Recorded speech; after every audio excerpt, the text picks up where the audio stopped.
April 1ರಿಂದ ಏಕೀಕೃತ ಪಿಂಚಣಿ ವ್ಯವಸ್ಥೆ ಜಾರಿಗೆ ಬರಲಿದೆ. ಇದರ ಬೆನ್ನಲ್ಲೇ ಕೇಂದ್ರ ಸರ್ಕಾರ ಪಿಂಚಣಿ ನಿಯಮಗಳಲ್ಲಿ ಮಹತ್ವದ ಬದಲಾವಣೆಯನ್ನ ಮಾಡಿದೆ.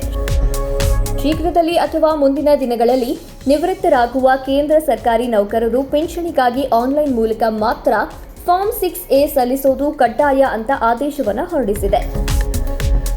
ಇದುವರೆಗೂ ಭೌತಿಕ ಅರ್ಜಿಯನ್ನ ನೌಕರರು ಭರ್ತಿ ಮಾಡಿಕೊಡಬೇಕಿತ್ತು. ಆದರೆ ಈಗ ನಿವೃತ್ತರಾಗುವ ಕೇಂದ್ರ ಸರ್ಕಾರಿ ನೌಕರರು ಭವಿಷ್ಯ ಅಥವಾ EHRMS ಪ್ಲಾಟ್ಫಾರ್ಮ್ ಮೂಲಕವೇ ಅರ್ಜಿಯನ್ನ ಸಲ್ಲಿಸಬೇಕು ಅಂತ ಕೇಂದ್ರ ಪಿಂಚಣಿ ಮತ್ತು ಪಿಂಚಣಿದಾರರ ಕಲ್ಯಾಣ ಇಲಾಖೆಯು ಅಧಿಸೂಚನೆಯನ್ನು ಹೊರಡಿಸಿದೆ.